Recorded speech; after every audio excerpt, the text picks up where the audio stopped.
ಔಷಧಿ ಎಂದರೆ ಇಂಜೆಕ್ಷನ್ ಮತ್ತು ಮಾತ್ರೆಗಳು ಮಾತ್ರವಲ್ಲ, ಅಂತಹ ಕೆಲವು ಔಷಧಿಗಳೂ ಇವೆ.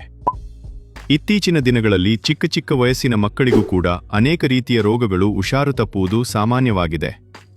ಹಿಂದಿನ ನಮ್ಮ ಅಜ್ಜ ಅಜ್ಜಿ ಕಾಲದಲ್ಲಿ 70-80 ವಯಸ್ಸಾದರೂ ಕೂಡ ದಷ್ಟಪುಷ್ಟವಾಗಿ ಇರ್ತಾ ಇದ್ರು. ಅದರೊಟ್ಟಿಗೆ ಯಾವುದೇ ರೋಗ ರುಜಿನಗಳಿಲ್ಲದೆ ಆರೋಗ್ಯವಾಗಿರುತ್ತಿದ್ರು. ಅದು ಹೇಗೆ ಸಾಧ್ಯವಾಗಿತ್ತು? ಈಗೇನು ಆಗಿದೆ ಅಂತ ನೀವು ಯೋಚನೆ ಮಾಡಬಹುದು. ಇದಕ್ಕೆ ಉತ್ತರ ತುಂಬಾ ಸಿಂಪಲ್.